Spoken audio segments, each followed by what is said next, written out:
గుండపరెడ్డి శ్రీనివాస్ మండపేట తూర్పుగోదావరి జిల్లా నుంచి పవన్ కళ్యాణ్ గారు అసెంబ్లీలోకి వెళ్తే సైకిల్ మీద వస్తానని మొక్కుకున్నాను స్వామి. సైకిల్ మీద ఈరోజు బయలుదేరుతున్నాను స్వామి. నేను మండపేట నుండి బయలుదేరుతున్నాను. పవన్ కళ్యాణ్ గారు అసెంబ్లీలోకి వెళ్ళారు కాబట్టి నేను ఈరోజు సైకిల్ మీద శబరిమల వెళ్తున్నాను స్వామి. గతంలో ఆయన అసెంబ్లీలోకి వెళ్ళాలని నవంబర్ 20న మాల వేసుకుని 2022లో జనవరి 10 వరకు పాదయాత్ర చేసుకుని వెళ్ళాను స్వామి గతంలో.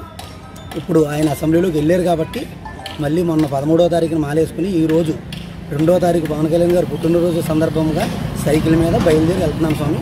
నాతో పాటు నాకు కూడా ఇంకో స్వామి కూడా బయలుదేరి వస్తున్నారు స్వామి, నా మిత్రుడు స్వామి శరణం. స్వామి తారీఖుని సైకిల్ యాత్ర బయలుదేరుతున్నాను స్వామి. ఈ రోజు నుంచి 18 రోజులు సైకిల్ తొక్కుకొని 20వ తారీఖు వరకు శబరిమల వెళ్ళి 20వ తారీఖున అయ్యప్ప స్వామి దర్శనం చేసుకొని తిరిగి మళ్ళీ ప్రయాణం చేస్తాం స్వామి. స్వామి శరణం, స్వామియే శరణం అయ్యప్ప. పవన్ కళ్యాణ్ గారు అసెంబ్లీలోకి వెళ్తే ఈరోజు శబరిమలకి సైకిల్ మీద వెళ్తాను, ఇద్దరు స్వామిని కోరుకున్నాను.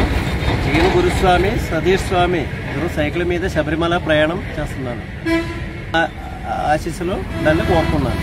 స్వామియే శరణమయ్యప్ప. ఈరోజు మండపేట నుండి శ్రీను, సతీష్ వీరిద్దరూ సైకిల్పై శబరిమల యాత్ర ప్రయాణించడం చాలా అభినందించదగ్గ విషయం. ఎందుకంటే ఇప్పటివరకు కూడా 9 సార్లు వీళ్ళు సుమారు నడిచి పాదయాత్రగా సైకిల్ మీద వెళ్ళడం జరిగింది. ఈసారి కూడా మరలా సైకిల్ మీద వెళ్ళడం అంటే చాలా అభినందనీయం. ఎందుకంటే ఆ స్వామి ఎక్కడ కూడా ఏ విధమైన ఆటంకాలు కలగకుండా వీళ్ళకి తిరుగు ప్రయాణం వచ్చే వరకు ఒకటి వీళ్ళు సుఖశాంతులతో ఉండాలని ఈ అయ్యప్ప భక్త బృందం తరపున మేమందరం కూడా కోరుకుంటున్నాం. చెప్పారు ఇప్పుడు మొన్న జరిగిన సార్వత్రిక ఎన్నికల్లో కూటమి ఎన్నిక గెలవాలని పవన్ కళ్యాణ్ గారు పూర్తి స్థాయిలో మెజార్టీతో నెగ్గాలనే ఉద్దేశంతో ఈ శ్రీనిస్వామి మొక్కుకోవడం జరిగింది.